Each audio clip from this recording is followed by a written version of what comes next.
Hola, muy buenas tardes. Mi nombre es Fernanda Lara y el día de hoy estaremos analizando el artículo 5 de la Constitución mexicana y los primeros 53 artículos de la Ley Federal del Trabajo. Así que, comencemos.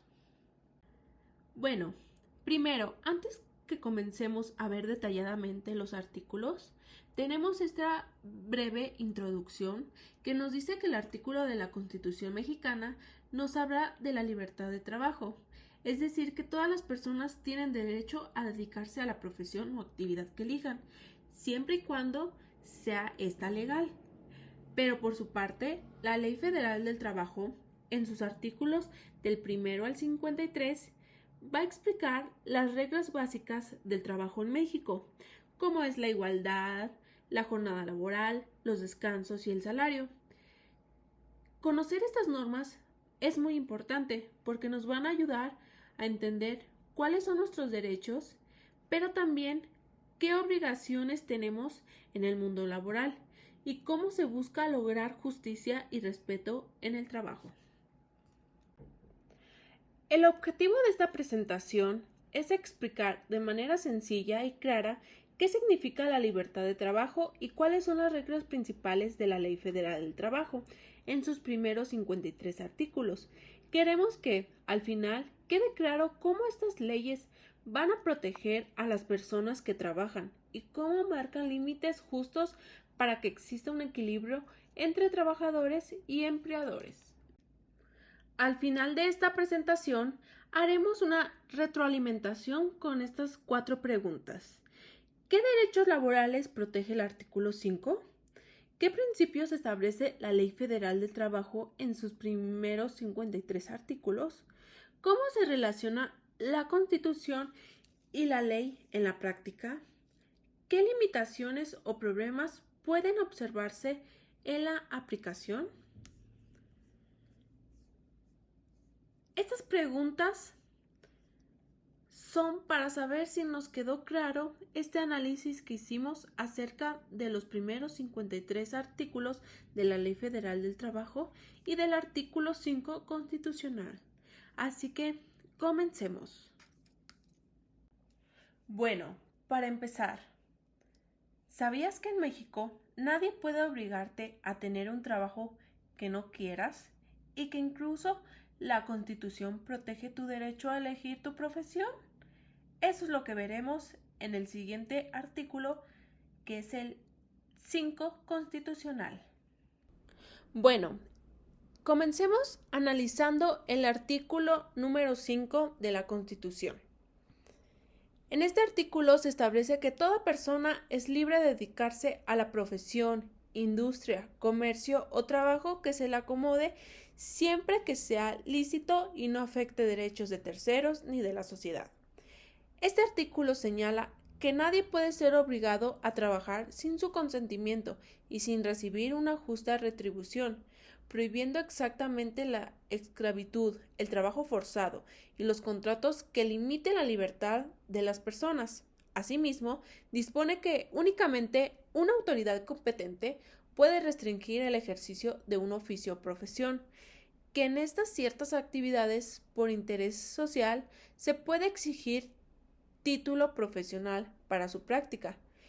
Este artículo garantiza la libertad de trabajo en México, pero establece límites cuando se trata de actividades ilícitas, abusivas o contrarias al bien común. Entonces podríamos decir que el artículo 5 de la Constitución nos dice que protege la libertad de elegir nuestro trabajo, el derecho de recibir un pago justo por ello y que evita cualquier forma de explotación o abuso contra las personas trabajadoras. Así que el artículo 5 nos habla de la libertad, los límites y que el trabajo debe de ser siempre lícito.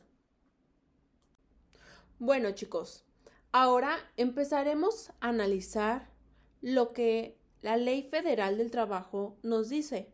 Empezamos con el artículo número 1, donde dice: la presente ley es de observancia general en toda la República y rige las relaciones de trabajo comprendidas en el artículo 123, apartado A de la Constitución. ¿Qué nos quiere decir eso?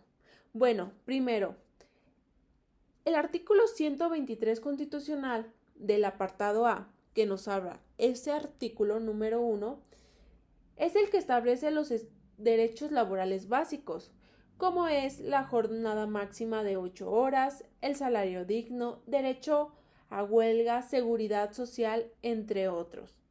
Pero bueno, este artículo lo veremos más adelante con más detalle. Enfocándonos exactamente a lo que quiere decir el artículo número 1 de la Ley Federal del Trabajo, es que dice que esta ley es válida en todo México y que sirve para poner reglas justas en las relaciones entre los trabajadores y empleadores, siguiendo ya lo que marca la ley. El artículo 2 nos dice que las normas del trabajo tienden a conseguir el equilibrio entre los factores de la producción y la justicia social, así como proporcionar el trabajo digno o decente en todas las relaciones laborales.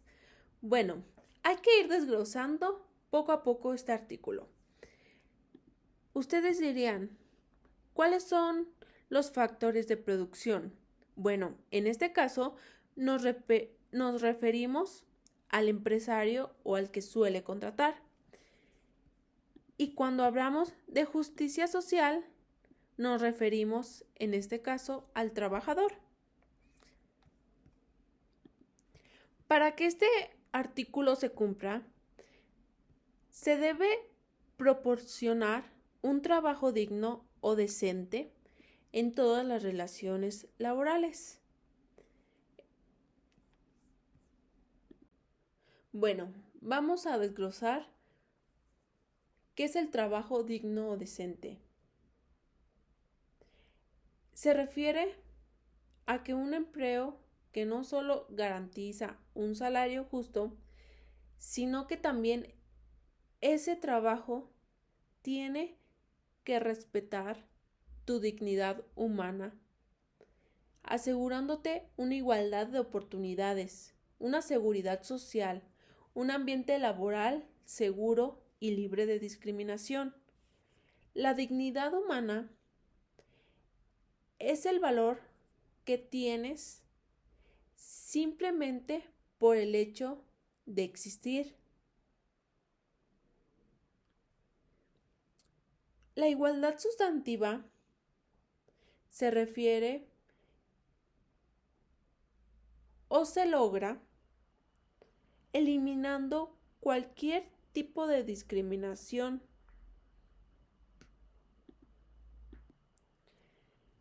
Pone el acceso a las mismas oportunidades considerando las diferencias biológicas, sociales y culturales entre hombres y mujeres.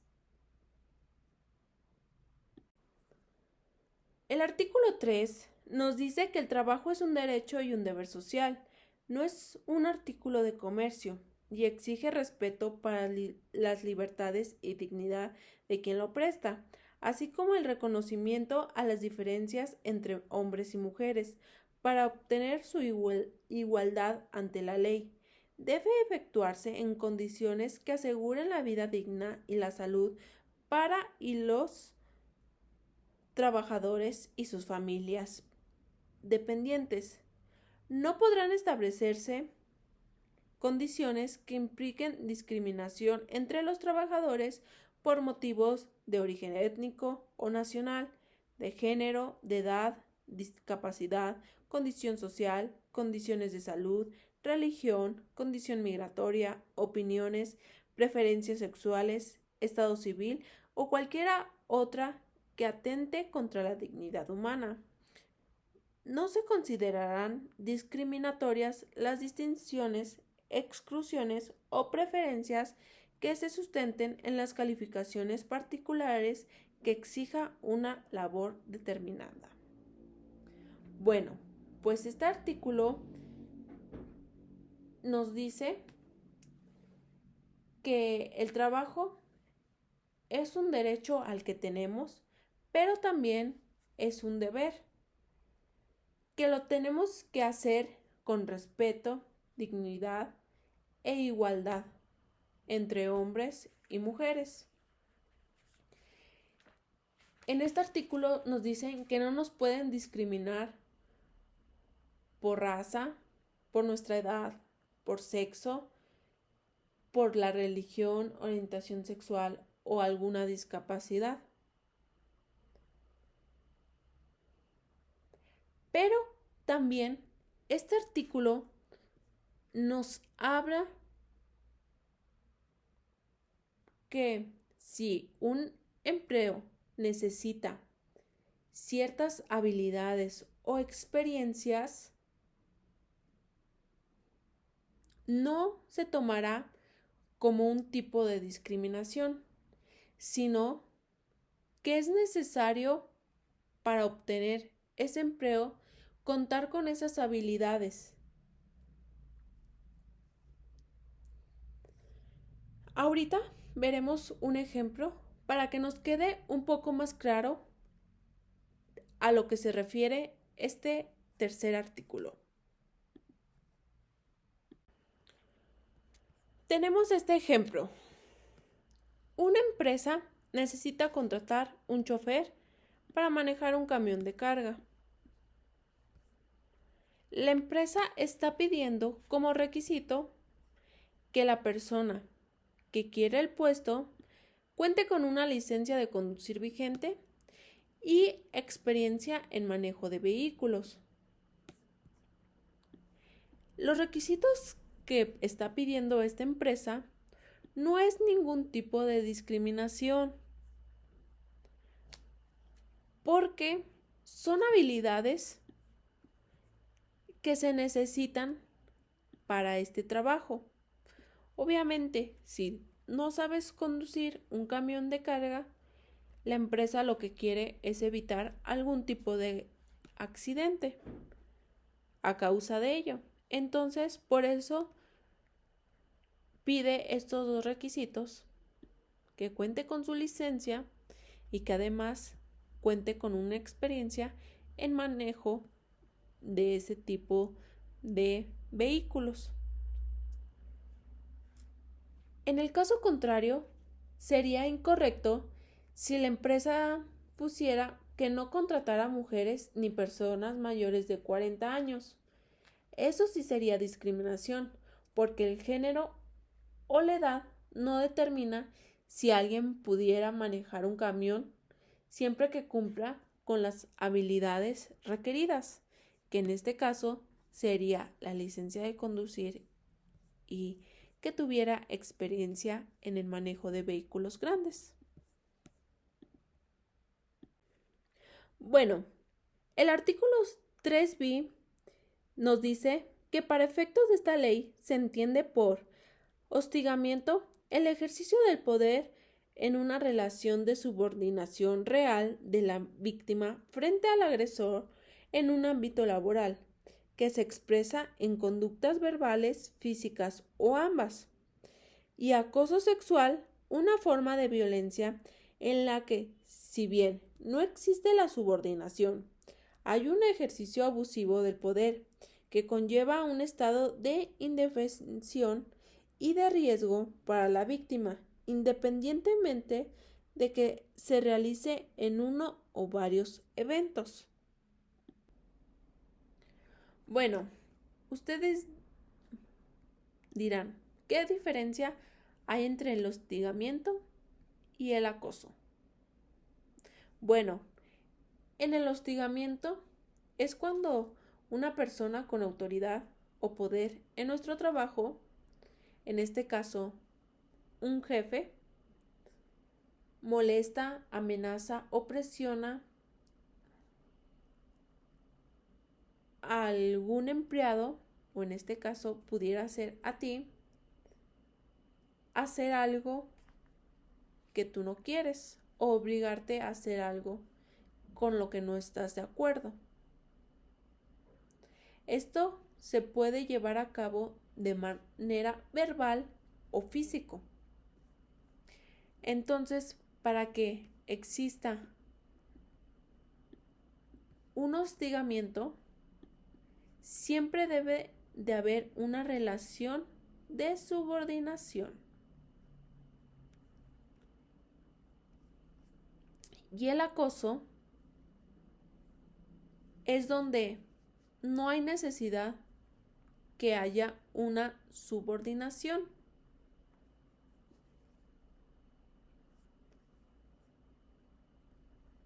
Pero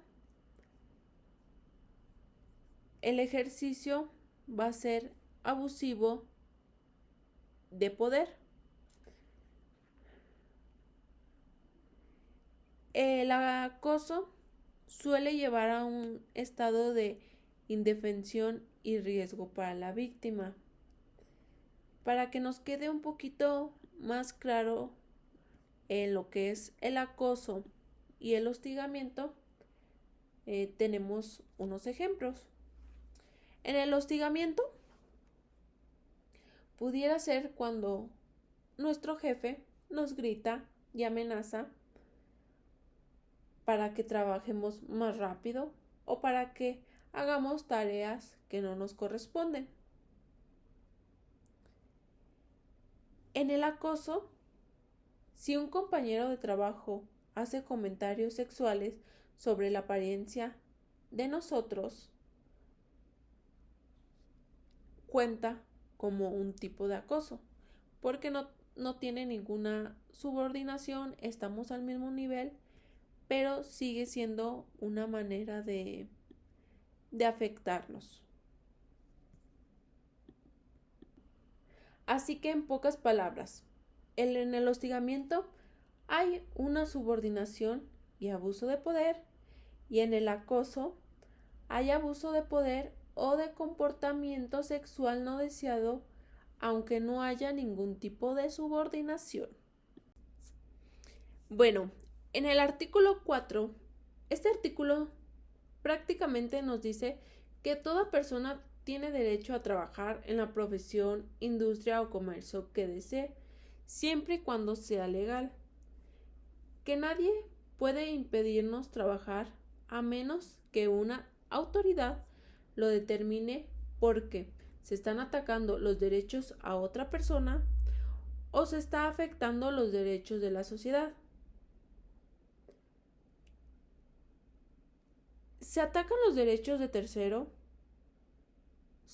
Son las situaciones donde el derecho de otra persona se ve afectado.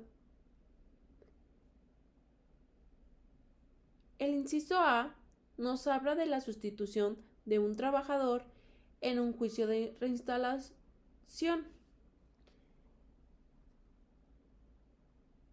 Esto nos dice que, por ejemplo, si a Juan lo despide y demanda para regresar a su puesto, la empresa no puede contratar a Pedro en ese mismo puesto de manera definitiva hasta que el tribunal lo decida. El inciso B nos dice negar el regreso a un trabajador con derecho a volver. Esto quiere decir que si un trabajador estuvo ausente por enfermedad, fuerza mayor o permiso y regresa, tiene derecho a ocupar su mismo puesto. En la fracción 2 dice, se ofenden los derechos de la sociedad. Son casos que afectan a la colectividad, en especial cuando hay conflictos laborales colectivos. En este caso serían las huelgas. El primer inciso nos dice de la sustitución de huelguistas. Cuando los trabajadores se declaran en huelga legal, no pueden ser sustituidos por otros trabajadores hasta que el conflicto se resuelva. Un ejemplo rápido es que si los empleados de una fábrica entran a una huelga legal, la empresa no tiene que traer gente nueva para reemplazarlos y seguir operando. Y el inciso B nos dice de minoría contra mayoría en huelga. Si la mayoría de los trabajadores declara una huelga legal, la minoría no puede reanudar labores o seguir trabajando en contra de esa decisión colectiva. El ejemplo que tenemos de este inciso es que si una empresa de 100 trabajadores, 80 votan por huelga y 20 quieren seguir trabajando, estos 20 no pueden romper la huelga porque la decisión de la mayoría representa a toda la empresa. Bueno, ahora hablaremos del artículo número 5. Este artículo podríamos decir que es la armadura legal del trabajador mexicano. Este artículo nos va a garantizar que nuestros derechos fundamentales, como lo es un salario digno, una jornada justa y la seguridad social, no puedan ser objeto de negociación a la baja, asegurando que la dignidad y la protección del trabajador siempre prevalezca sobre cualquier acuerdo privado. Este artículo es la base para entender que la justicia laboral no es una opción, sino un mandato de ley.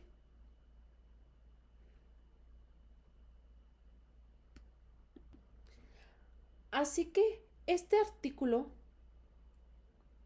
nos dice que establece que los derechos de los trabajadores son irrenunciables porque la ley es de orden público. Bueno, y si no nos queda claro qué es orden público, con esto nos referimos a que sus normas son obligatorias y de interés social. Bueno, ahora pasamos al artículo número 6. Este artículo nos dice que las leyes y los tratados internacionales que México haya firmado y aprobado, según el artículo 133 de la Constitución Política de los Estados Unidos Mexicanos, también se van a aplicar en las relaciones de trabajo. Pero para que se cumpla, hay una condición muy importante. Esta es que solo se aplicarán en lo que beneficien al trabajador. ¿Esto qué quiere decir? Bueno, pues si una ley o un tratado internacional ofrece más derechos, mejores condiciones o mayor protección al trabajador que la Ley Federal del Trabajo, entonces estas disposiciones se tienen que hacer respetar y aplicarse en México desde el momento que entran en vigor. Así que, en pocas palabras, podemos entender que el trabajador siempre recibe el beneficio mayor, ya sea que provenga de la Ley Federal del Trabajo o de un tratado internacional firmado por México.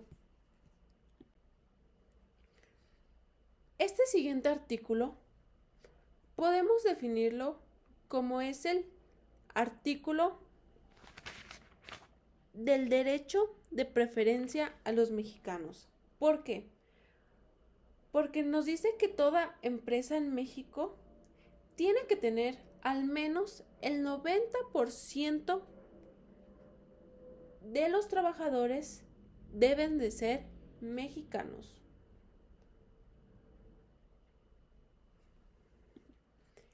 Y el otro 10% va a ser para técnicos y profesionales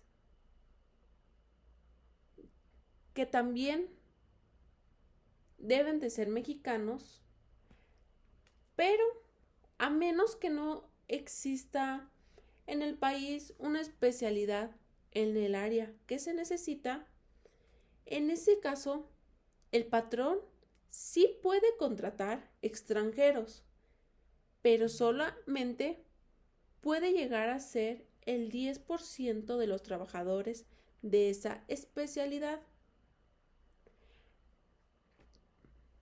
Pero los extranjeros que sean contratados tienen la obligación de capacitar a mexicanos en esa especialidad para que después ellos puedan ocupar esos puestos. También los médicos que trabajen en las empresas deben de ser mexicanos. Pero esta regla no va a aplicar para directores, administradores o gerentes generales, que ellos sí pueden ser extranjeros. Así que este artículo busca que la mayoría de los empleos en México sean ocupados por mexicanos. Para que nos quede un poquito más claro, vamos con un ejemplo. Supongamos que una empresa automotriz en México tiene 1000 empleados. Según esta ley y en especial este artículo, nos dice que al menos 900 deben de ser mexicanos. Pero en la planta se necesita un ingeniero especializado en robótica industrial. Solamente que en México no hay suficientes especialistas en esta área. La empresa, por ende, tiene que contratar algunos ingenieros extranjeros, pero no más del 10% de esa especialidad.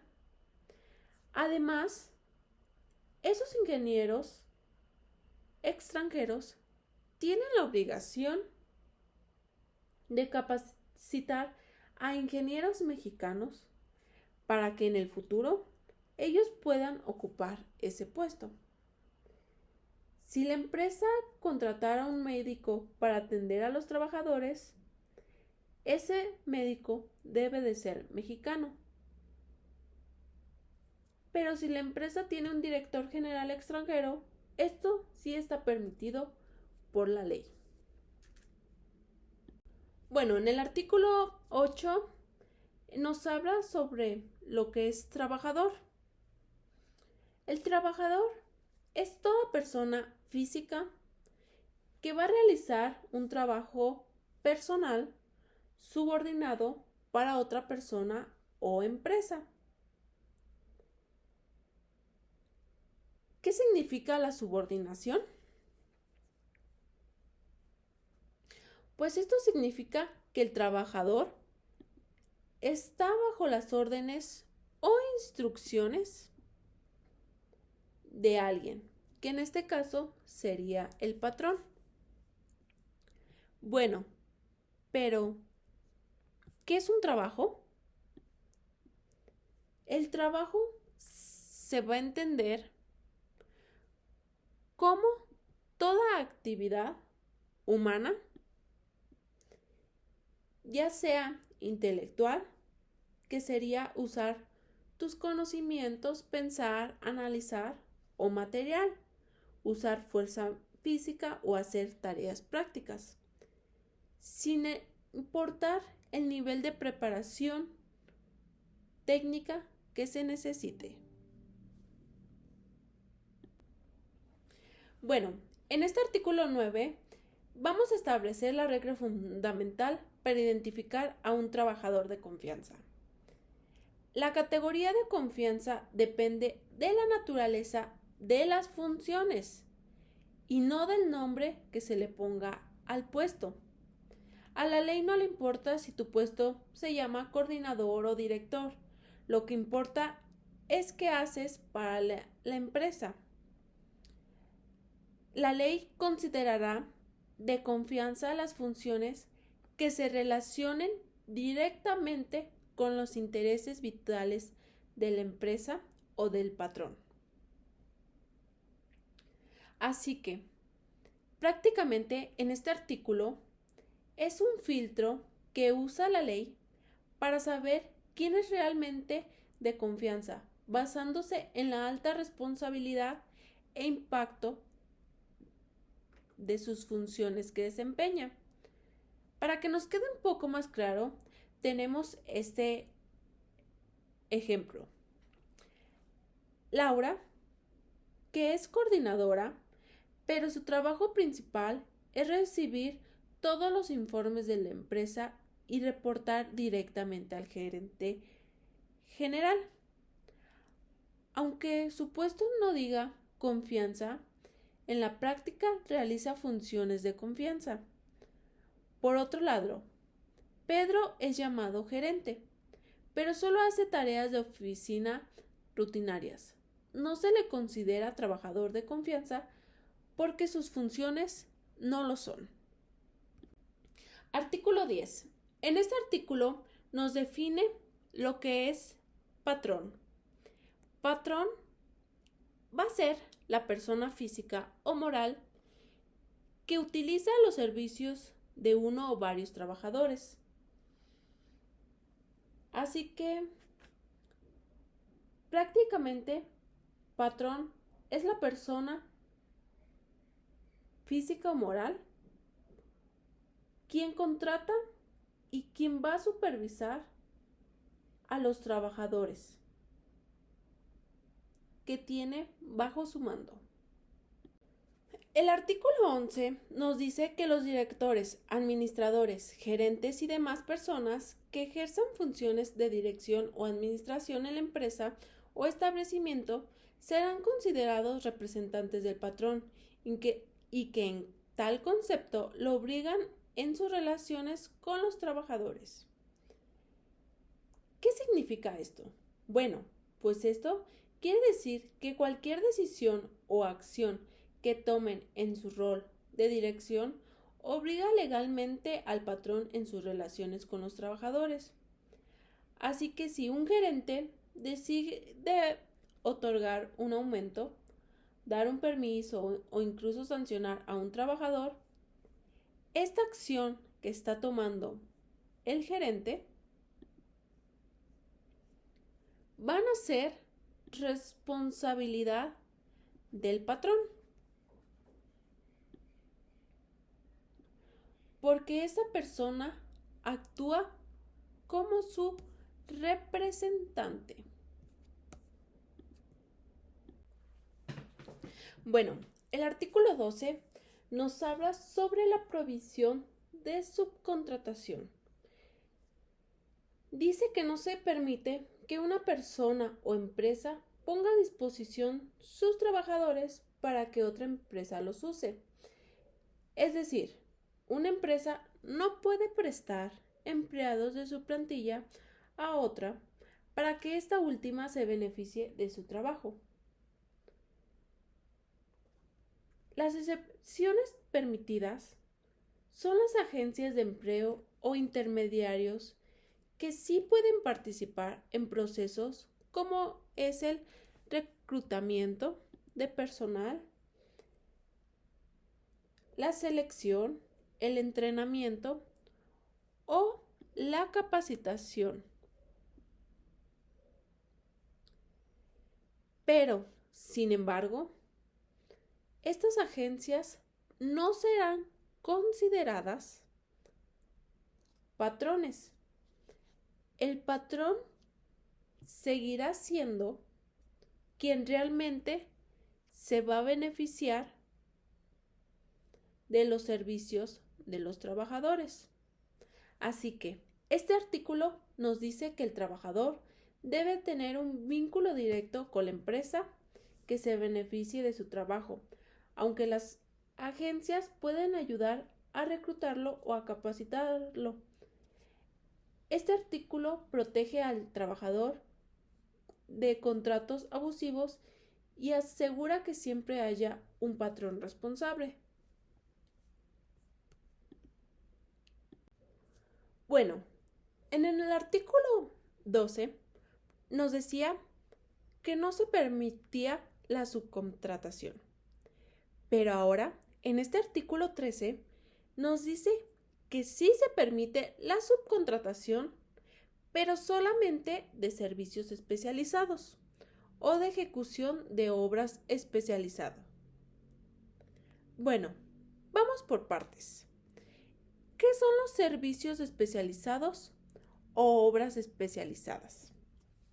Pues bueno, Esto es un trabajo que requiere conocimientos técnicos o habilidades específicas que no cualquier persona puede hacer. Pero para contratar este tipo de servicios especializados u obras especializadas, estos servicios no deben formar parte del objeto principal ni de la actividad económica principal de la empresa que los recibe. Así que podríamos decir que se permite la subcontratación solo para servicios muy específicos y especializados.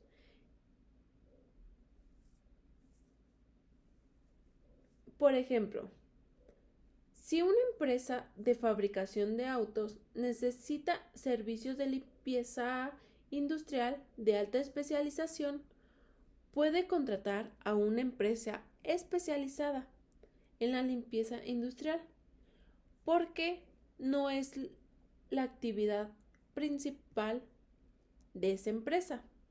La actividad principal de la empresa sería la fabricación de autos. Entonces, en esos casos, claro que se permite la subcontratación.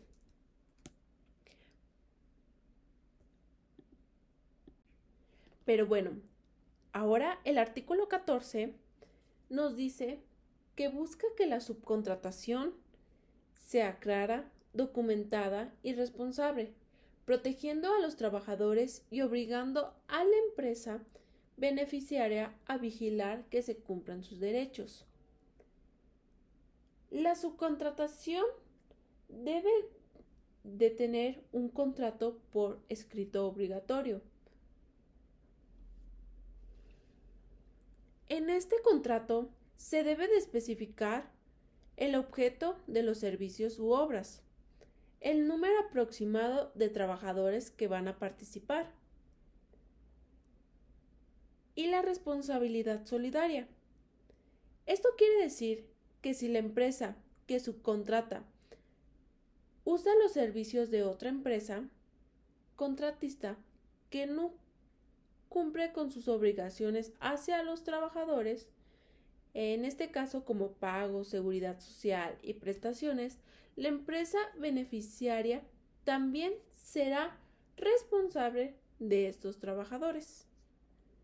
Así que prácticamente el artículo 14 nos dice los requisitos que se deben de llevar a cabo para que la subcontratación sea clara y responsable, para que éstas protejan a los trabajadores. En el artículo 5 nos dice que las personas, ya sean físicas o morales, que proporcionen los servicios de subcontratación deben estar registradas y estar al día con impuestos y seguridad social. También deben aparecer en un padrón público y cumplir las reglas de la Secretaría del Trabajo y Previsión Social. Esto es para garantizar transparencia y protección a los trabajadores. Bueno, ahora pasaremos a lo que es definición de empresa y establecimiento. Esto viene estipulado en el artículo 16, que dice, para los efectos de las normas de trabajo, se entiende por empresa la unidad económica de producción o distribución de bienes o servicios, y por establecimiento la unidad técnica que como sucursal, agencia u otra forma semejante sea parte integrante y contribuya a la realización de los fines de la empresa. Así que la empresa va a ser el conjunto total que produce o vende los bienes o servicios. Y en este caso, el establecimiento es cada lugar o unidad dentro de la empresa que va a ayudar a lograr ese objetivo. Un ejemplo muy práctico es una cadena de restaurantes. La empresa sería toda la cadena, incluyendo la administración central y todas las operaciones.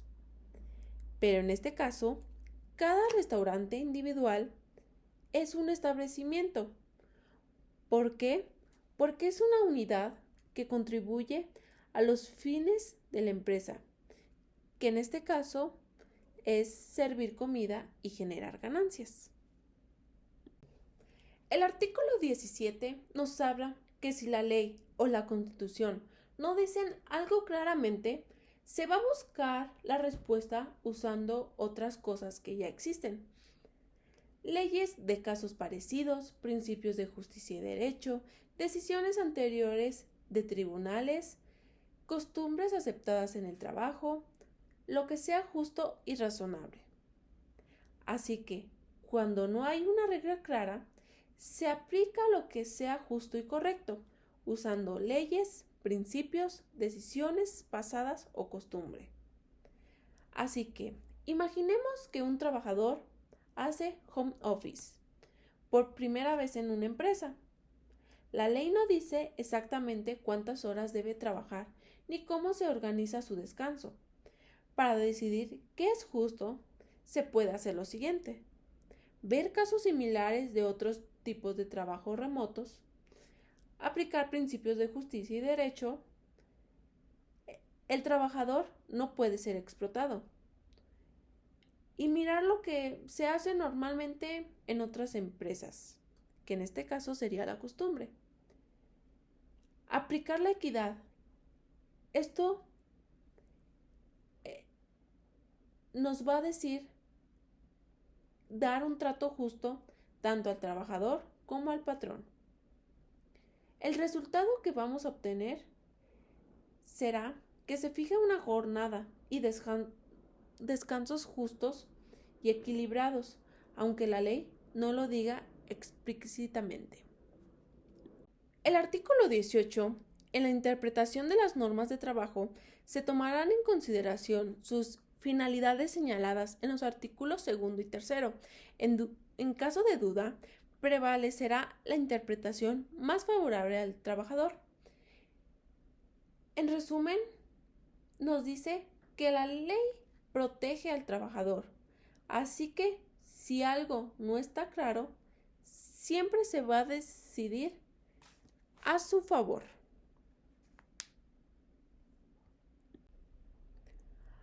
Y el artículo 19 nos dice que todos los actos y actuaciones que se relacionen con la aplicación de las normas de trabajo no causarán impuesto alguno. Esto nos quiere decir que si hacemos algo que tenga que ver con la Ley Federal del Trabajo, no tenemos que pagar ningún tipo de impuesto por ello. Ahora pasaremos a hablar de las relaciones individuales del trabajo, que comprenden desde el artículo 20 hasta el artículo 41 de nuestra Ley Federal del Trabajo. Bueno, el artículo 20 nos dice que trabajar para alguien bajo su autoridad y recibir un salario es una relación de trabajo, y el contrato solo formaliza esa relación, generando los mismos derechos y responsabilidades. El contrato individual del trabajo es el acuerdo mediante el cual una persona se compromete a prestar ese trabajo subordinado a otra con un salario. Puede tener cualquier nombre o formato, pero sigue siendo válido. En el artículo 21 nos dice que la ley establece que se da por hecho que exista un contrato y una relación de trabajo entre la persona que trabaja y la que recibe su trabajo. Esto va a significar que no es necesario que siempre haya un contrato escrito para que se reconozcan los derechos y obligaciones laborales. Pongamos un ejemplo. Juan empieza a trabajar en una empresa ayudando en la bodega, pero no firmó ningún contrato formal. Pero la ley lo considerará trabajador automáticamente, con derecho a un salario, descanso y prestaciones. En el artículo 22 nos habla sobre las limitaciones para la contratación de menores. Las personas mayores de 15 años pueden trabajar siguiendo las limitaciones que marca la ley. Por ejemplo, la autorización para 15 y 16 años. Los jóvenes entre 15 y 16 años van a necesitar un permiso de sus padres o tutores. En caso de que no haya padres ni tutores, la autorización puede darla el sindicato, el tribunal, el inspector del trabajo o la autoridad política.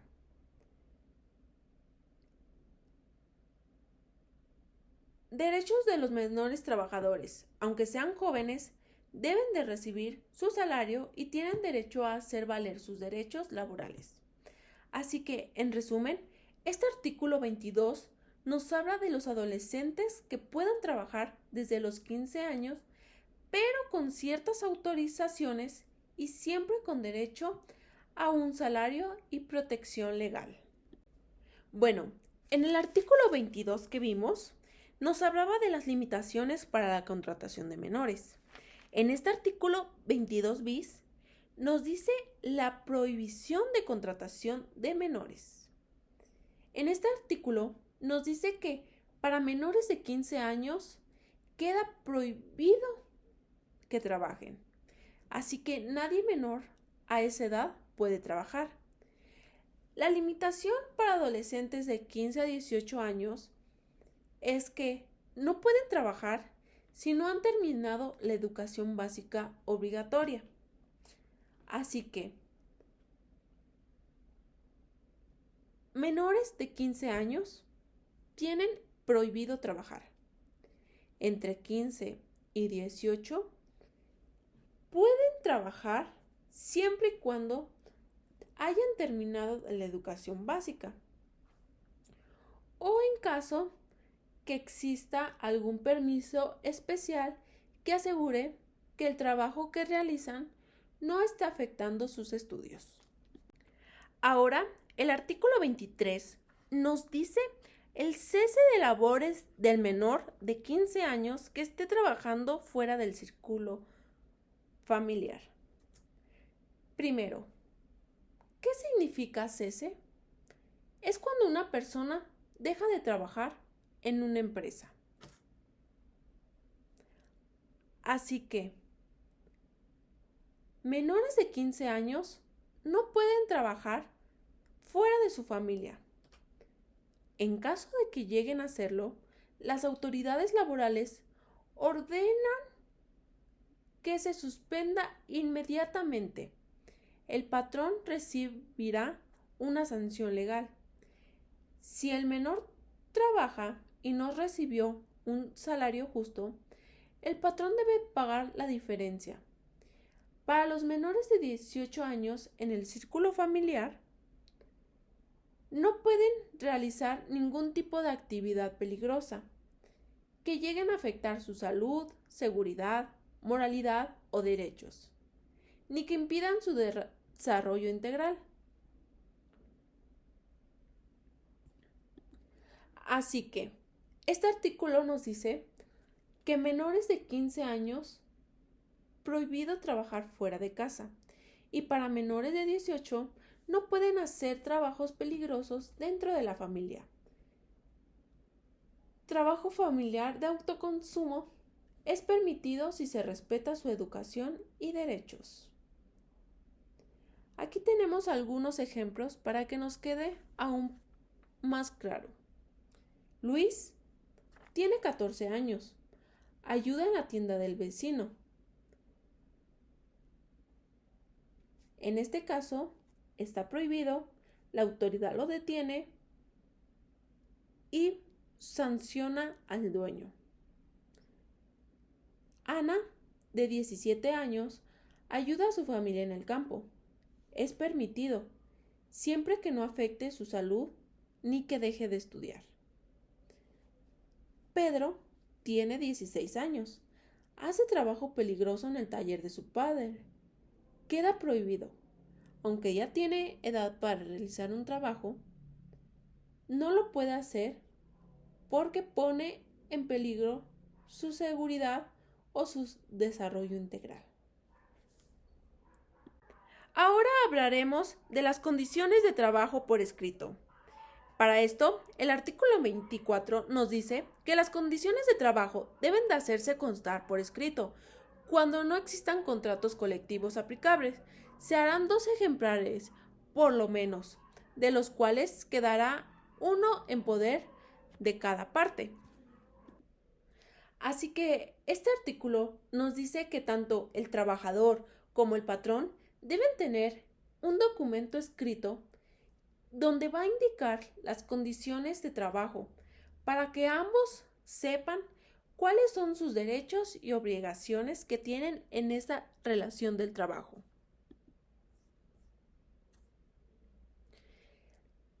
Los contratos colectivos suelen ser un acuerdo escrito entre una empresa, que sería el patrón, y un sindicato, que representa a los trabajadores. Sirve para establecer condiciones de trabajo generales que aplican a todos los trabajadores afiliados al sindicato. El artículo 25 nos habla sobre el contenido que debe de llevar un contrato. El contrato debe tener toda la información necesaria para que el trabajador y el patrón sepan sus derechos y obligaciones, incluyendo datos personales, tipo de trabajo, salario, horarios y beneficios.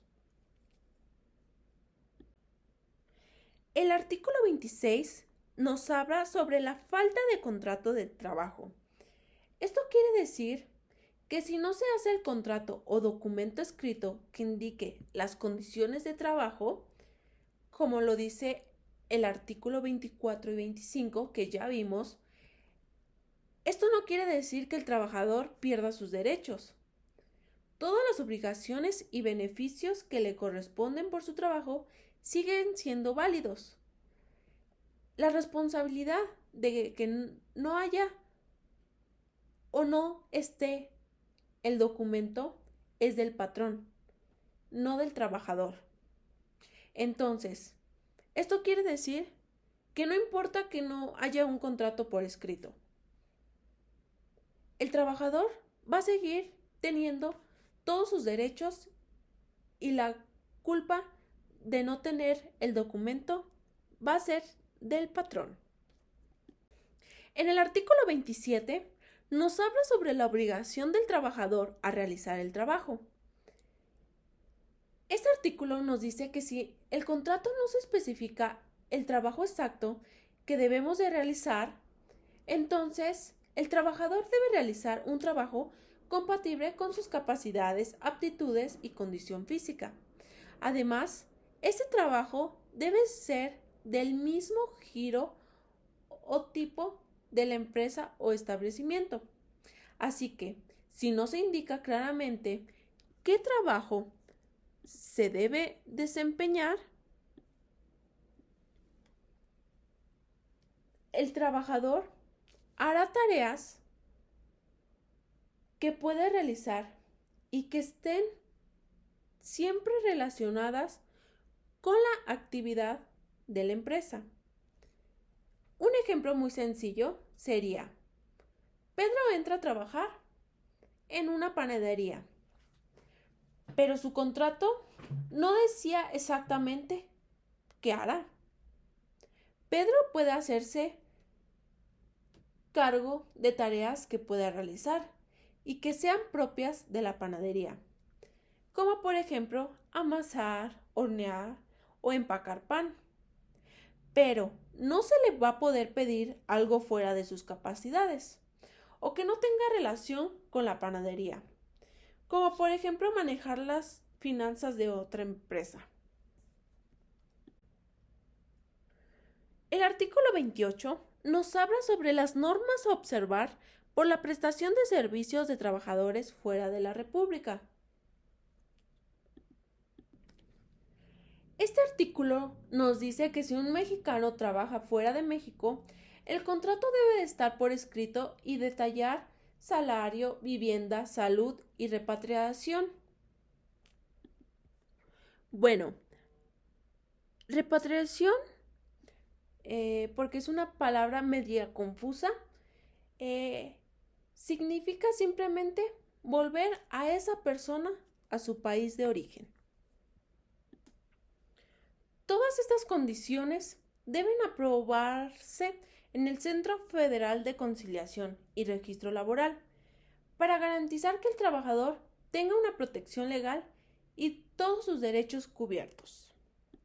El artículo 28A nos dice sobre el acuerdo entre el gobierno mexicano y el extranjero para el reclutamiento de trabajadores.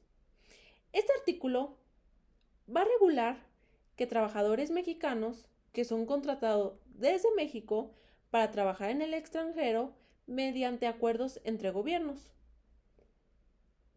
Establece que condiciones de trabajo sean dignas, que los mexicanos tendrán condiciones laborales justas e iguales a las que reciben los trabajadores del país donde trabajarán, que tengan visa o permiso de trabajo.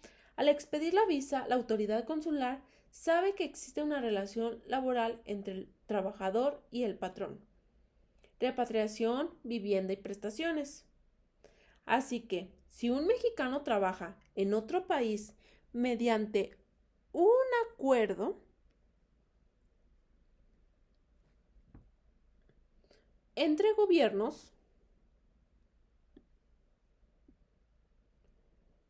sus condiciones serán justas y similares a las locales.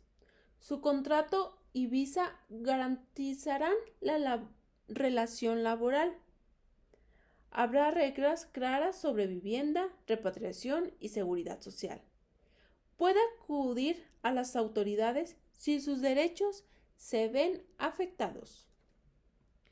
Para que nos quede un poco más claro este artículo, porque yo sé que es medio confuso, vamos con este ejemplo sencillo. Supongamos que Juan va a trabajar en Alemania por un programa oficial entre México y ese país. Su salario y beneficios son los mismos que los alemanes en ese puesto. Su visa va a confirmar que hay un contrato laboral válido. ¿Sabe a qué consulado mexicano acudir si surge un problema laboral?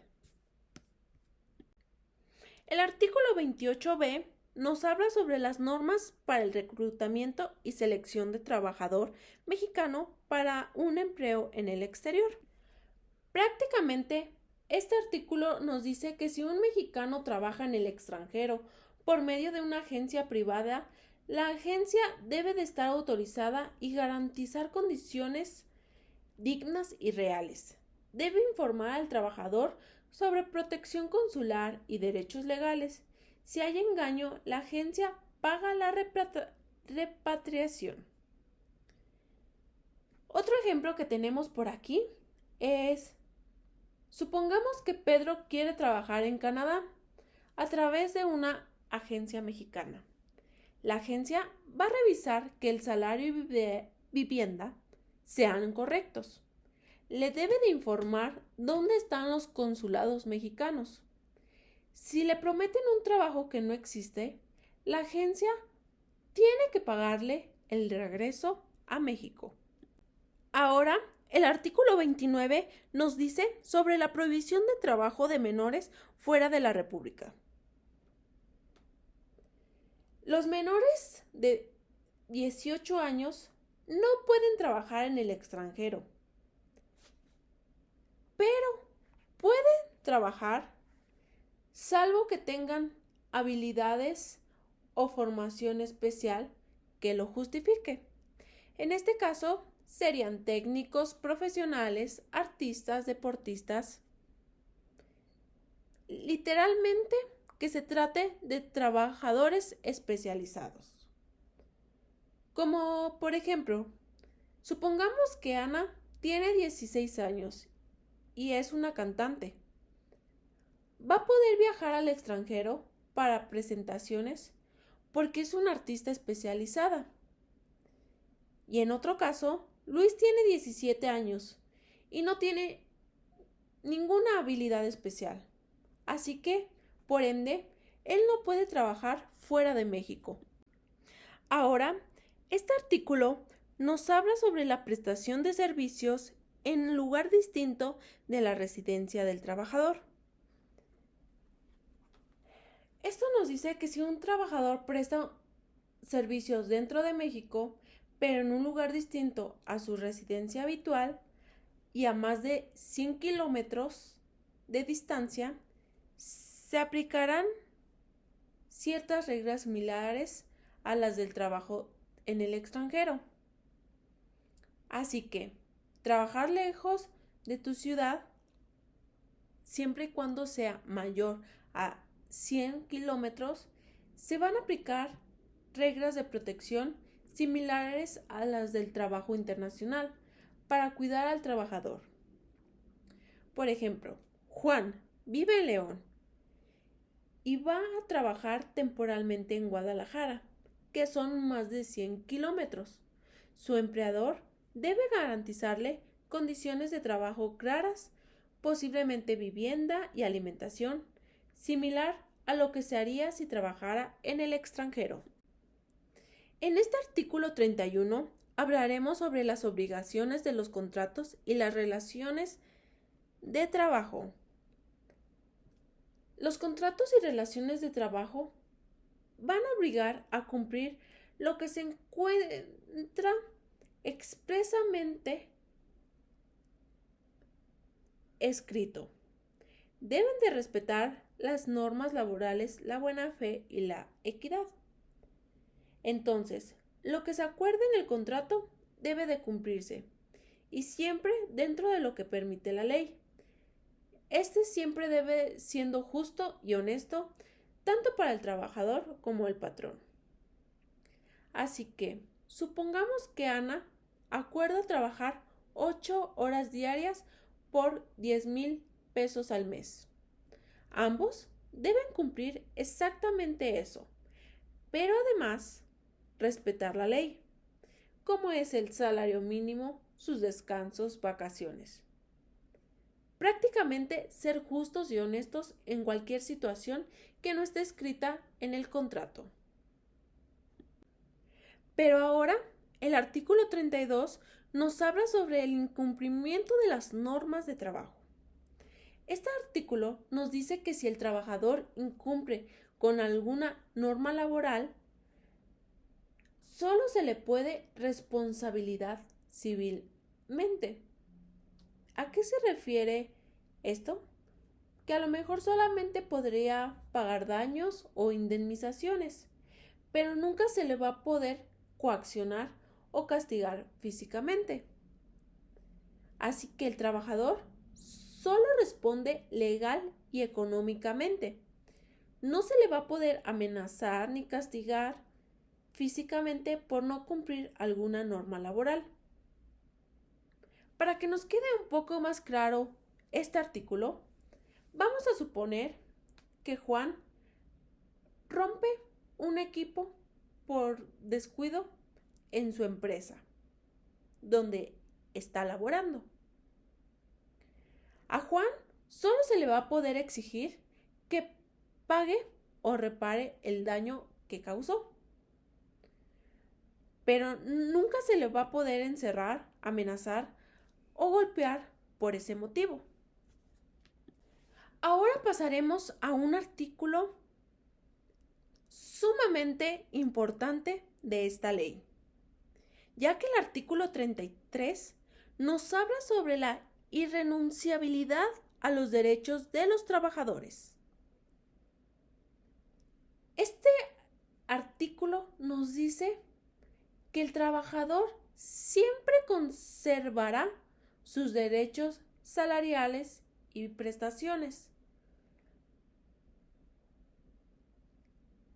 que nunca va a poder renunciar a sus derechos, como por ejemplo son sus salarios ya devengados, indemnizaciones ni prestaciones, sin importar cómo se le llame la renuncia.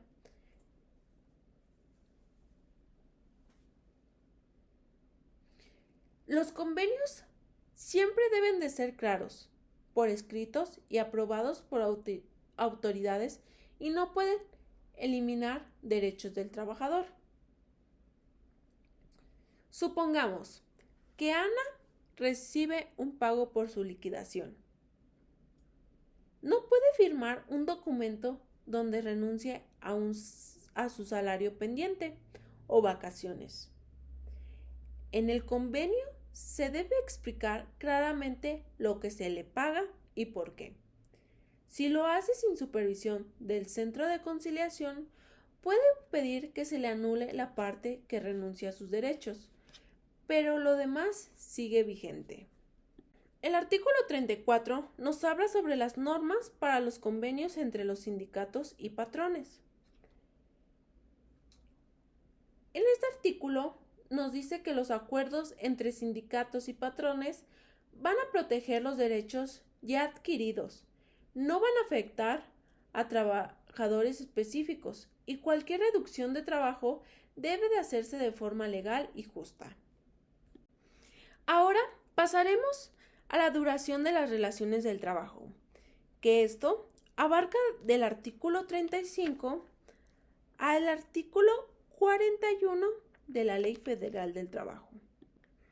El artículo 35 nos habla sobre la duración de las relaciones de trabajo. Este artículo nos dice que el trabajo puede tener diferentes formas. Una de ellas puede ser por obra o tiempo determinado, por temporada o por tiempo indeterminado, y en su caso podrá estar sujeto a prueba o capacitación inicial. Así que el contrato puede ser temporal, por temporada, indefinido.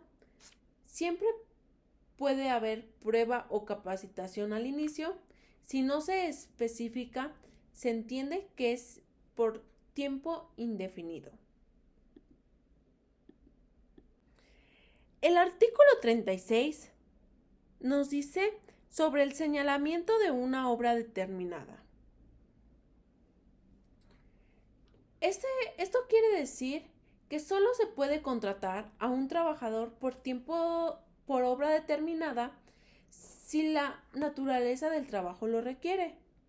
Esto quiere decir que no se puede inventar un contrato por obra si el trabajo no es realmente un trabajo o un proyecto específico. Así que el contrato por obra solo puede ser para trabajos que tengan un proyecto o tarea específica que finalizar. Como ejemplo sencillo, podemos poner el construir un puente. Se puede contratar por obra determinada porque el trabajo tiene un inicio y un fin claros. Trabajar en oficina administrativa, eso no se podría contemplar por obra determinada, porque esas tareas siempre van a ser continuas y no un proyecto único.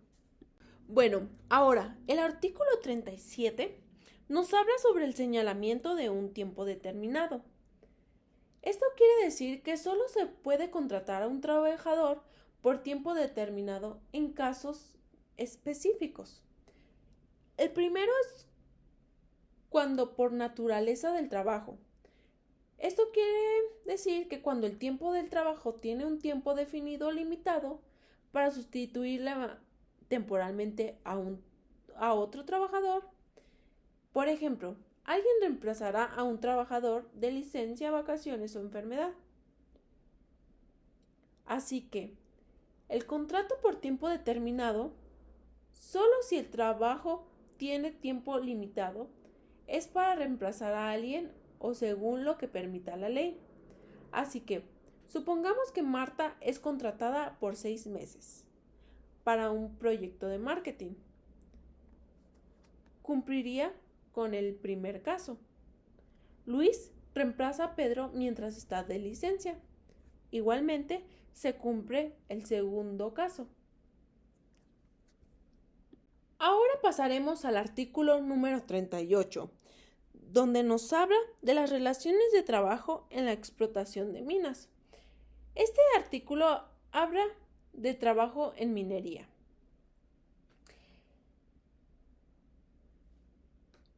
Así que, en trabajos mineros especiales, minas sin minerales o minas abandonadas, se puede flexibilizar el tiempo de contrato según lo que necesite o se necesite para el proyecto. Para que quede claro este artículo, porque este es especialmente para minas y no nos vamos a adentrar mucho a explicar este artículo, es que supongamos que una empresa contrata a trabajadores para limpiar y restaurar una mina abandonada. Pueden tener contrato por obra, tiempo o capital determinado, según lo acuerden. Trabajan en una mina con pocas probabilidades de encontrar minerales valiosos. Puede ser un contrato similar, flexible, según la situación. Ahora pasaremos al artículo número 36, que nos dice sobre la prórroga de la relación de trabajo. Si un contrato tiene un tiempo determinado o obra específica y al terminar el trabajo todavía no se ha completado, entonces la relación del trabajo se prorroga automáticamente hasta que se termine lo que falta. Así que, un contrato temporal u obra, si al finalizar aún hay trabajo pendiente, el contrato continúa hasta completar la tarea. El artículo 39A nos dice sobre el periodo a prueba en las relaciones de trabajo por tiempo indeterminado. En este artículo nos dice que el periodo de prueba en trabajos por tiempo indeterminado o que duren más de 180 días, se pueden establecer un periodo de prueba. Este periodo normalmente dura hasta 30 días para ver si el trabajador tiene los conocimientos y habilidades necesarias. Excepto para puestos especiales, el periodo a prueba puede durar hasta 180 días. Derechos durante la prueba. Durante el periodo a prueba, el trabajador recibe un salario, seguridad social, prestaciones como cualquier otro trabajador del puesto. A la finalización de la prueba, si el trabajador no cumple con los requisitos, el patrón puede terminar la relación laboral. Esto se hace tomando en cuenta la opinión de la Comisión Mixta de Productividad, Capacitación y Adiestramiento. No hay responsabilidad legal para el patrón si desea la terminación de la relación. Así que el periodo a prueba nos sirve para verificar si el trabajador cumple con lo necesario para el puesto. Puede ser 30 días normales o 180 días para puestos especializados. Durante la prueba debe de haber salario y prestaciones. Si no pasa la prueba, el contrato se termina sin problema legal para el patrón. El artículo 39b nos dice sobre la relación de trabajo para capacitación inicial. La relación de trabajo para capacitación inicial es cuando un trabajador empieza a laborar bajo la dirección del patrón para aprender conocimientos y habilidades necesarios para su puesto. La duración del periodo de capacitación normalmente es máximo de 3 meses. Para puestos de dirección gerenciales o técnicos especializados puede durar hasta 6 meses. Igual, en el periodo de capacitación inicial, el trabajador recibe un salario, seguridad social, prestaciones correspondientes al puesto o categoría.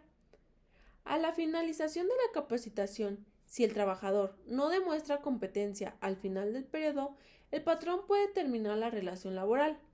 Esto se hace tomando en cuenta que no va a haber o no hay una responsabilidad legal para el patrón si desea terminar el contrato. Así que la capacitación inicial sirve para que el trabajador aprenda y se prepare para el puesto. Dura 3 meses normalmente. O 6 meses en puestos especializados. Durante ese tiempo debe de haber salario y prestaciones activas.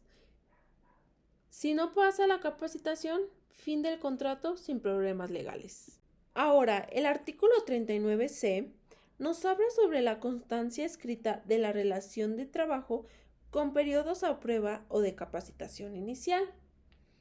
En este artículo nos dice que el periodo de prueba o capacitación siempre debe de estar por escrito y garantizar seguridad social.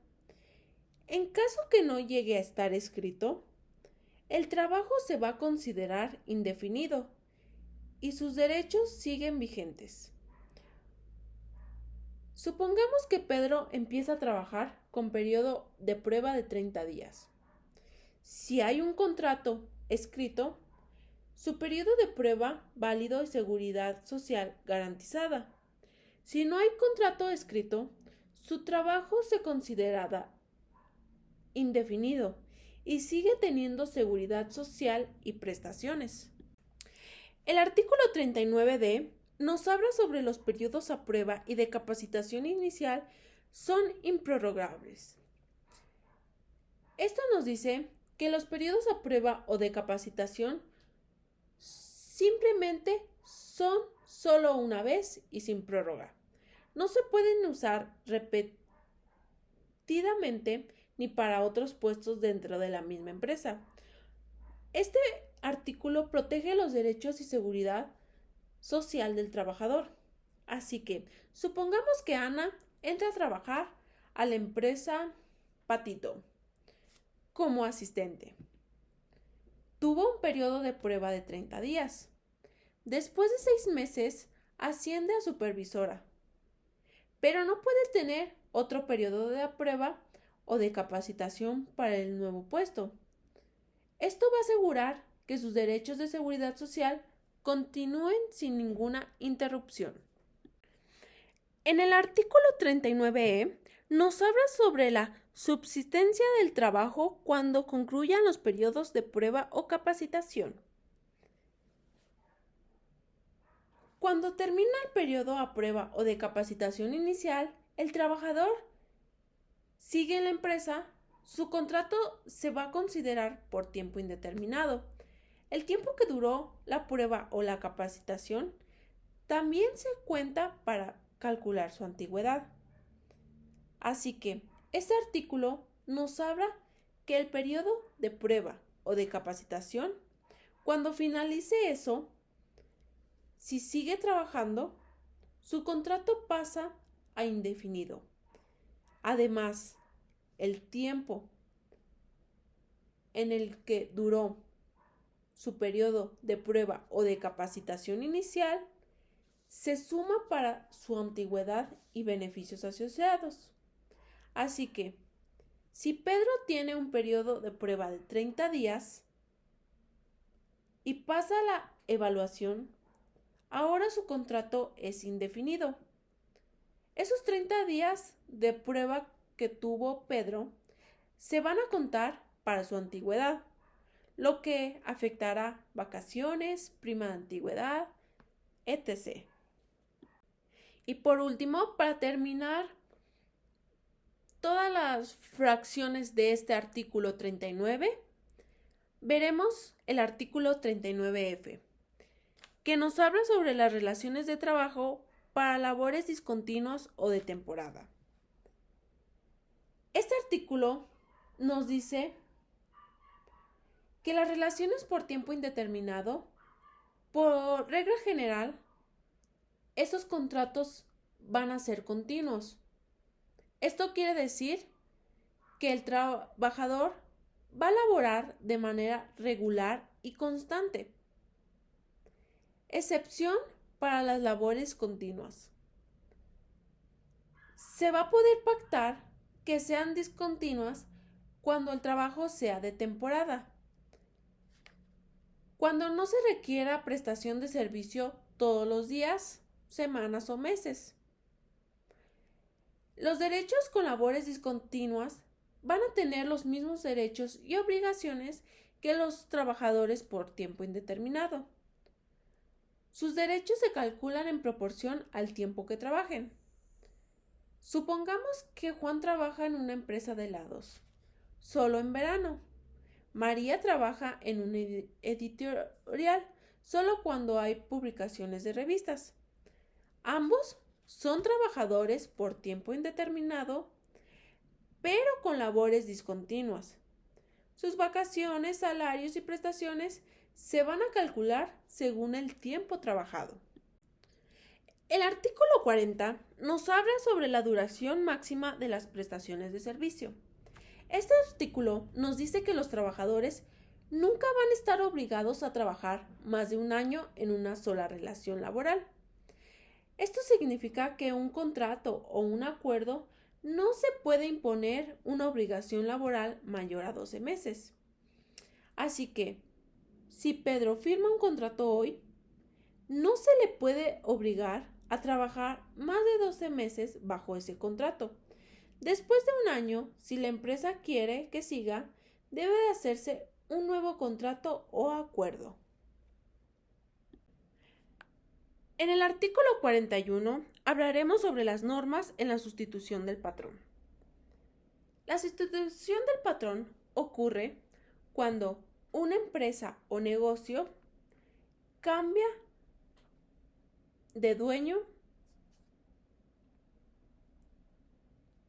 El primer patrón se llamará sustituido y la persona que adquiere esa empresa o negocio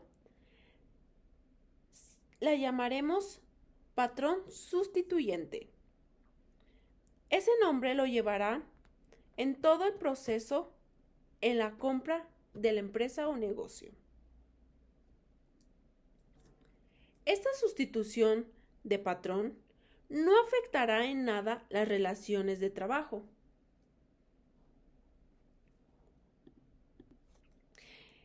El patrón sustituido tiene que dar aviso a sus trabajadores. A partir que el patrón sustituido da ese aviso, corren 6 meses donde tanto el patrón sustituido como el sustituyente van a responder solidariamente de las obligaciones laborales. Después de esos 6 meses, solo el nuevo patrón, que se va a convertir en patrón sustituto, solamente ahí el nuevo patrón tiene la responsabilidad de los trabajadores. Así que cuando la empresa Patito es comprada por la empresa Pura,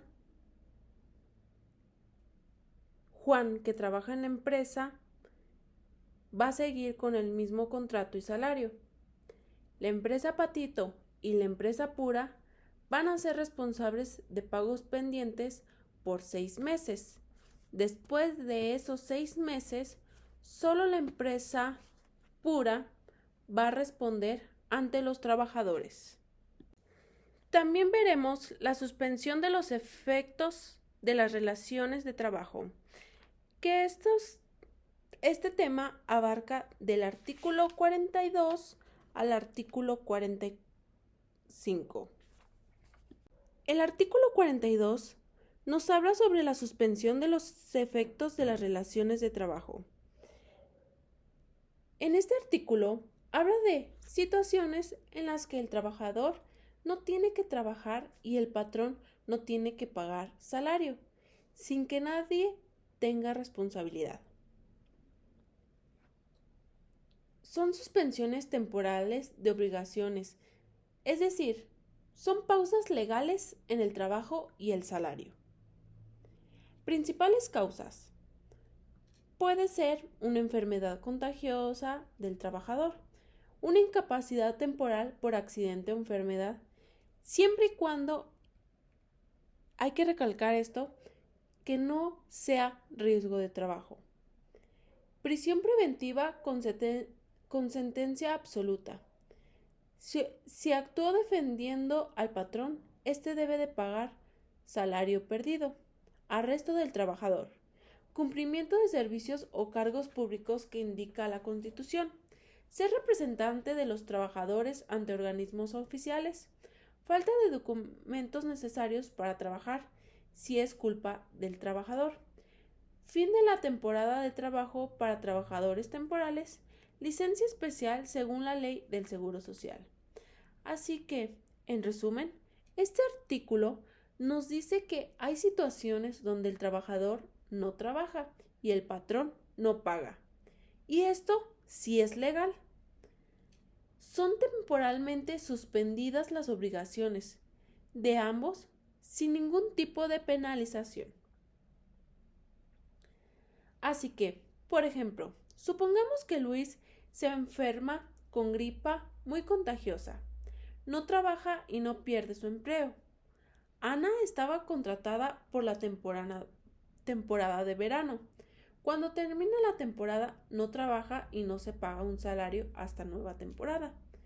Carlos es arrestado. Durante ese tiempo no trabaja y no hay responsabilidad.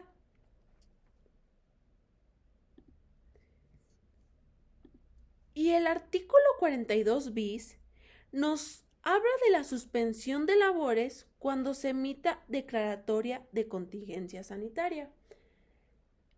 Este artículo nos habla que cuando pasa una contingencia sanitaria, como una epidemia o pandemia, si las autoridades declaran suspensión de labores por razones de salud, se aplican las reglas que indica el artículo 426, fracción 5 de la ley. Así que, cuando se declara una contingencia sanitaria, la suspensión de trabajo es legal. Por ejemplo, lo que sufrimos durante la pandemia del COVID. Se declaró una contingencia sanitaria y en muchos lados y muchas empresas tuvieron que cerrar ante esta contingencia. A esto se refiere este artículo. La fecha en que surtirá efectos la suspensión. Eso es lo que nos habla este artículo 43. En cada tipo de suspensión tiene un inicio y una duración específicos, según la causa. La ley asegura que estas suspensiones sean temporales y reguladas, para que nadie pierda derechos. Por ejemplo, si Laura se enferma, su suspensión dura lo que indique el IMSS, máximo según la ley. Si Pedro es arrestado y luego absuelto, vuelve a trabajar en 15 días tras la libertad provisional. Si Juan trabaja en temporada de invierno, suspensión va del fin de temporada hasta la siguiente. El artículo 44 nos dice que el cómputo de la antigüedad de los trabajadores llamados a servir en la Guardia Nacional. Esto quiere decir que si un trabajador es llamado a servir en la Guardia Nacional, el tiempo que pasa sirviendo se cuenta como antigüedad en su trabajo. Esto quiere decir que no pierde los años trabajados para efectos de prestaciones, vacaciones o cualquier derecho relacionado con la antigüedad. Así que, si Carlos trabaja en una empresa y es llamado a la Guardia Nacional por 6 meses, Cuando regrese, su antigüedad sigue contando esos 6 meses como si hubiera trabajado normalmente. En este artículo 45 nos habla sobre el regreso del trabajador a su trabajo. Este artículo dice cuándo debe de regresar el trabajador a su trabajo después de una suspensión del artículo 42. Las suspensiones cortas, que vienen siendo las fracciones 1, 2, 4 y 7 del artículo 42, el trabajo regresa al día siguiente que termine la causa de la suspensión. En el caso de las suspensiones más largas o especiales, de las fracciones 3, 5 y 6 del mismo artículo 42, el trabajo tiene hasta 15 días después de que termine la causa para reincorporarse al trabajo. Así que esto es dependiendo del tipo de suspensión, el trabajador regresa al trabajo inmediatamente o en un plazo de 15 días. Ahora pasaremos a la rescisión de las relaciones del trabajo, que abarca del artículo 46 al artículo 52 de esta ley. El artículo 46 nos habla sobre la rescisión justificada de la relación de trabajo. Este artículo dice que tanto el trabajador como el patrón pueden terminar la relación laboral en cualquier momento, siempre y cuando haya una causa justificada. Cuando hay una causa justificada, ninguno de los dos tiene ninguna responsabilidad legal por terminar el contrato. Este artículo 47 nos habla de las causas de rescisión de la relación de trabajo sin que haya responsabilidad para el patrón. Así que este artículo básicamente nos dice cuáles son las razones por las que un patrón pueda despedir a un trabajador sin responsabilidad legal. Básicamente, si el trabajador hace algo grave o que perjudique al patrón, la empresa o compañero, el patrón puede rescindir la relación laboral.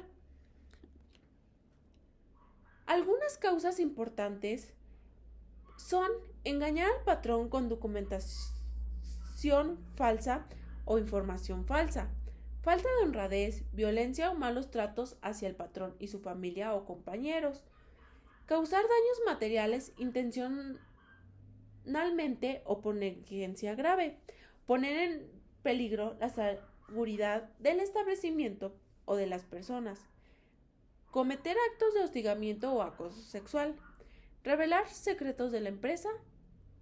También puede ser una forma para que el patrón rescida de tus servicios.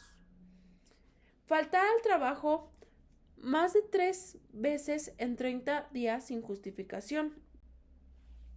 Llegar a trabajar ebrio o bajo drogas sin prescripción médica. Además, el patrón debe de entregar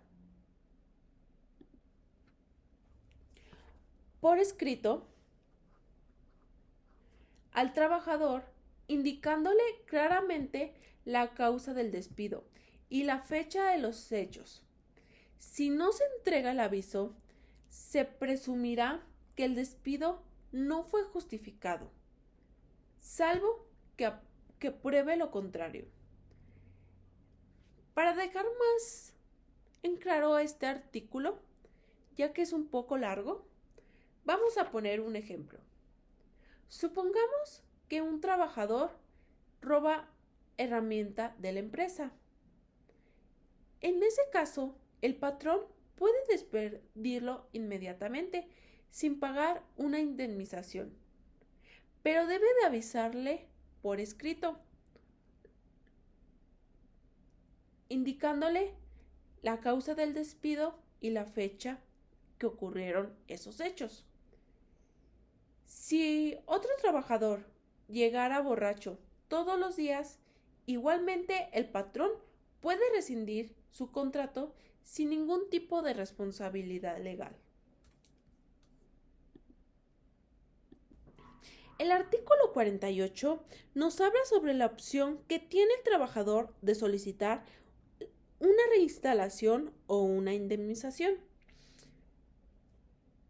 Si el trabajador considera que es despedido y no fue justo, el trabajador tiene derecho a pedir reincorporarse a su puesto de trabajo, o si prefiere recibir una indemnización equivalente a 3 meses de salario. Antes de ir al tribunal, se debe intentar un arreglo conciliatorio, que sería una negociación para llegar a un acuerdo prácticamente. Si el despido es injustificado y el patrón no prueba la causa, el trabajador tiene derecho a recibir los salarios que dejó de percibir desde el día del despido hasta un máximo de 12 meses. Si el procedimiento se tarda más, se pagarán intereses sobre 15 meses de salario al 2% mensual. Ahora, tenemos este ejemplo. Juan Domínguez es despedido el 5 de julio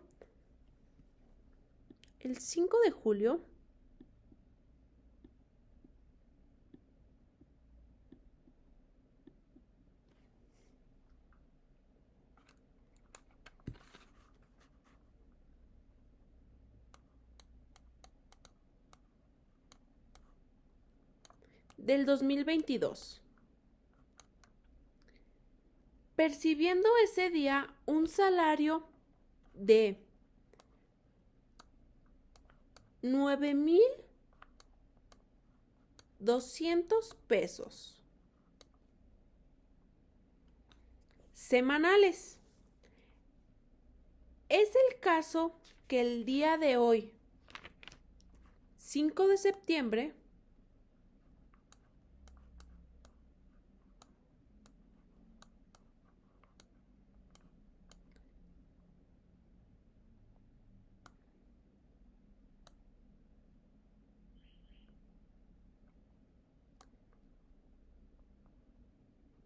del 2025, se dicta sentencia condenando al patrón al pago de las indemnizaciones. Bueno, en este caso vamos a calcular la indemnización que le correspondería al señor Domínguez. ¿Y cómo se hace eso? Bueno, si percibe él un salario de 9,200 pesos semanales, esto quiere decir que primero tenemos que sacar el salario diario. Entonces lo tenemos que dividir entre los 7 días. Que esto nos va a dar como resultado un salario de 1,314.28 pesos por día.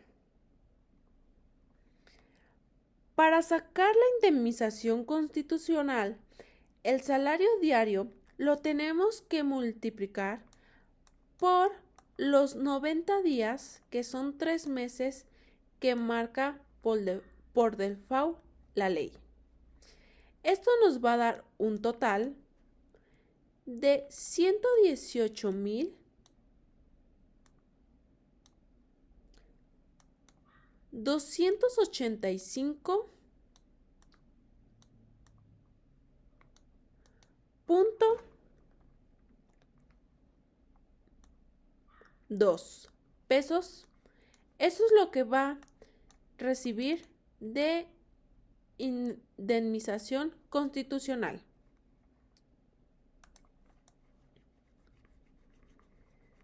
Ahora, de acuerdo a la ley,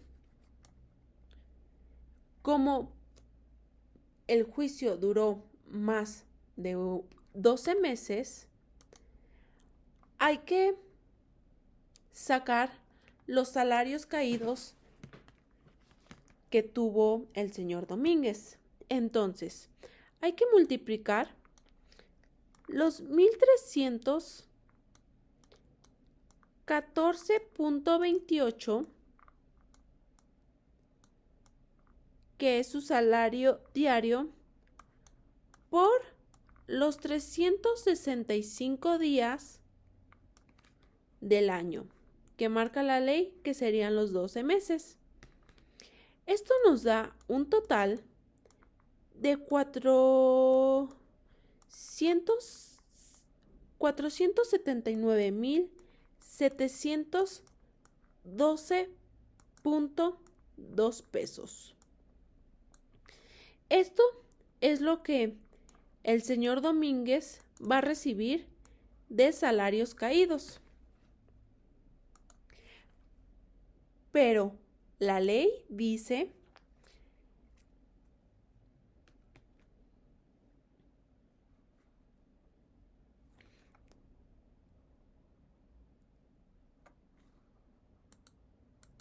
que aparte de la indemnización constitucional, los salarios caídos producidos, si aún sigue después de 12 meses, tiene que pagar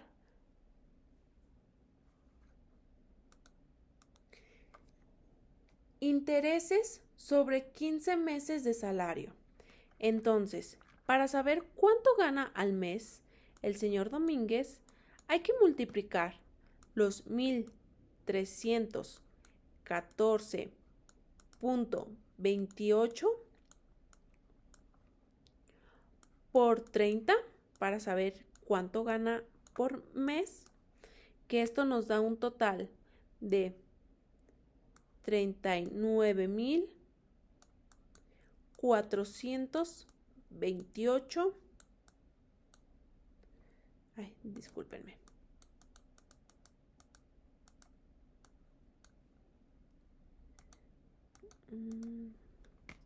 28.4.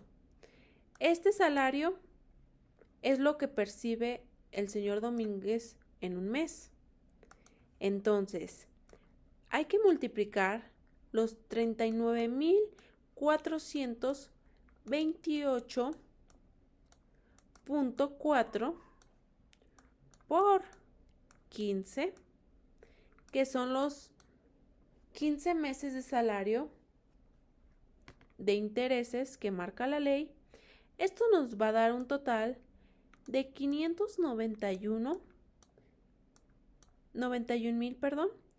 426 pesos. A esta cantidad que nos dio es el interés sobre los 15 meses del salario. Pero todavía a esa cantidad, a esa cantidad que son 591.426 pesos, tenemos que multiplicarla por el 2% mensual, que sería 0.02%. Estos se podrían decir que son unas constantes porque son las que marca la ley. Al multiplicar 591.426 por el 0.02, esto nos da una cantidad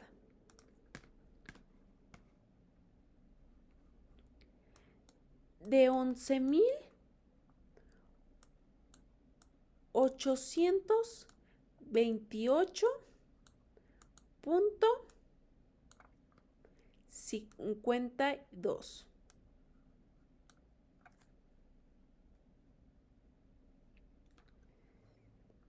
Pero esta cantidad la tenemos que multiplicar por los meses restantes que duró el juicio, que en este caso serían 26.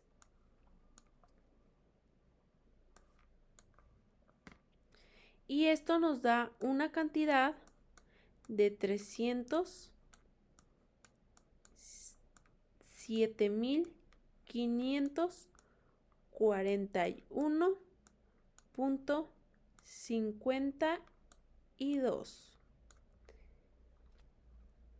Que estos serían los intereses sobre salarios caídos.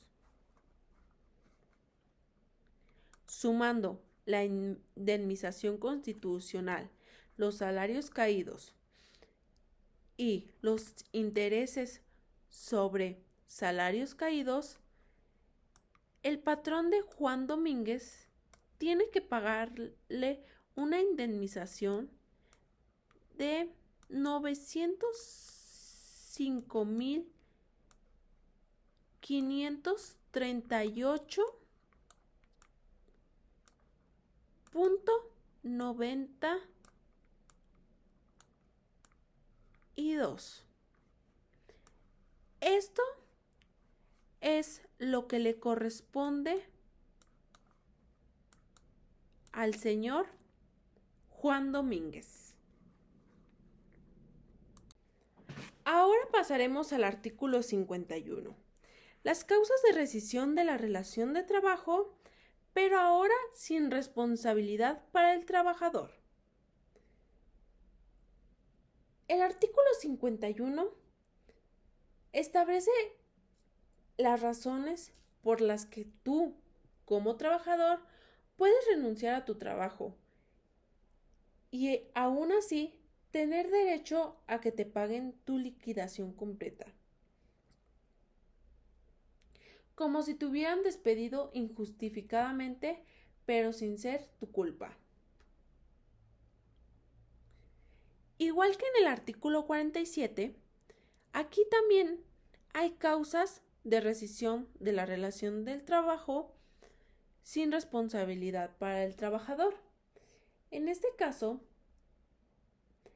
cuando te engañan sobre las condiciones de trabajo, malos tratos o faltas graves dentro del trabajo,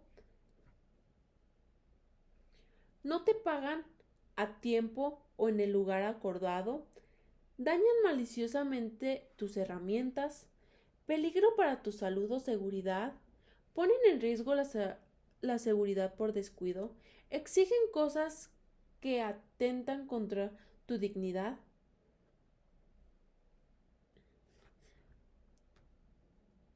Son esas causas como las por las que tú como trabajador puedes rescindir de esa relación sin que tú tengas una responsabilidad. El artículo 52 nos habla sobre el plazo que el trabajador puede separarse del trabajo. En este artículo nos dice que tienes 30 días para actuar. Una vez que ocurre cualquiera de las faltas graves del patrón que se mencionan en el artículo anterior, solo tienes 30 días naturales para separarte de tu trabajo. Si dejas pasar más tiempo, ya no podrás alegar esa causa para tu liquidación. Tu derecho a la indemnización sí se mantiene si te separas del trabajo dentro de esos 30 días. Y la causa es una de las del artículo 51. Tienes derecho a que el patrón te pague tu liquidación completa, como si te hubiera despedido injustificadamente. Así que, prácticamente, en este artículo 52 te dice que las puertas para irte con tu liquidación completa por una falta grave del patrón, claramente, solo están abiertas por 30 días desde el momento que ocurre la falta. Es el límite de tiempo para que puedas ejercer tu derecho. Pues bueno, llegamos al último artículo que veremos en este análisis. Es la terminación de las relaciones de trabajo. En el artículo 53 nos dice las causas de terminación de las relaciones de trabajo.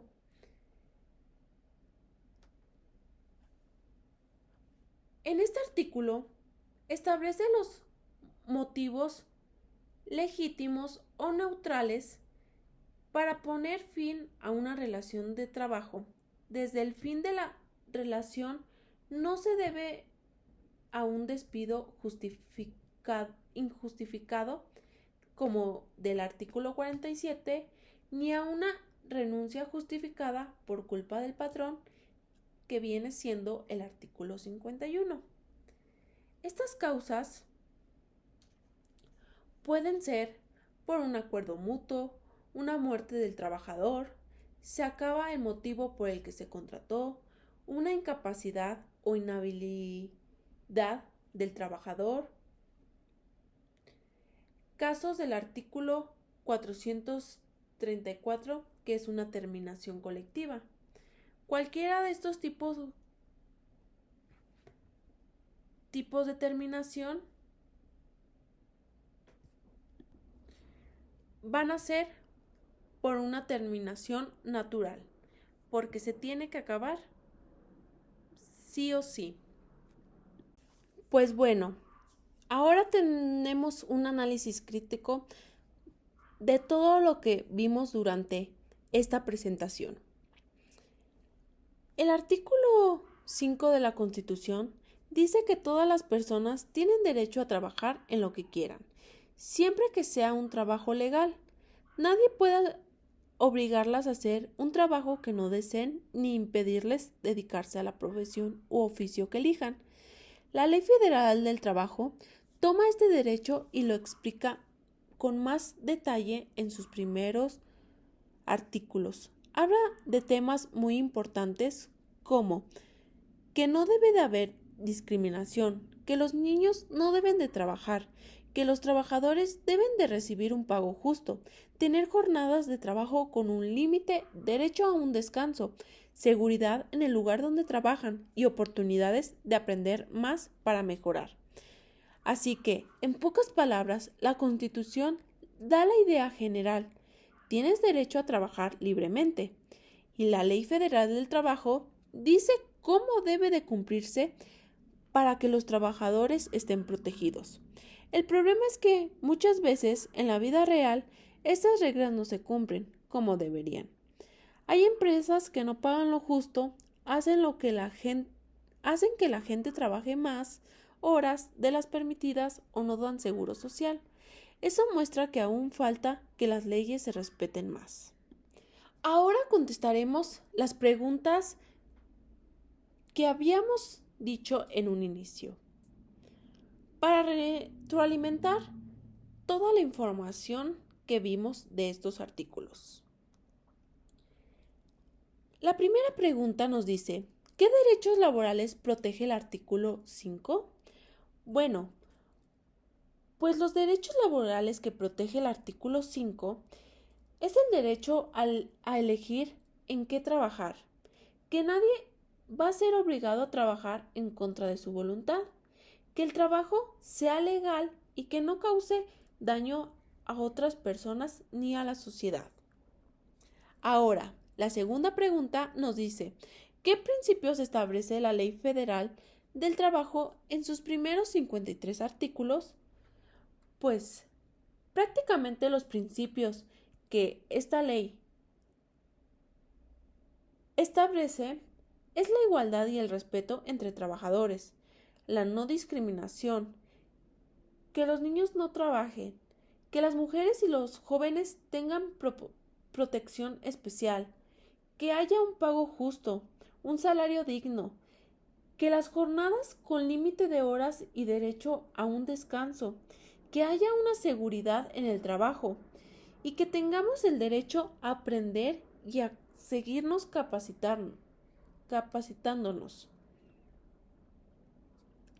La tercera pregunta que contestaremos es, ¿cómo se relaciona la Constitución y la ley en la práctica? Bueno, se relacionan porque la Constitución da la base.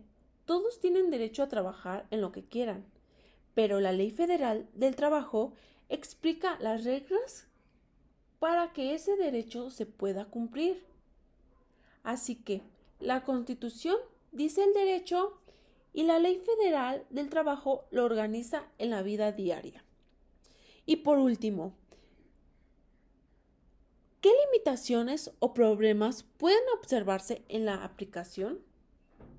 Bueno, se puede observar que no siempre se cumplen las leyes, desgraciadamente.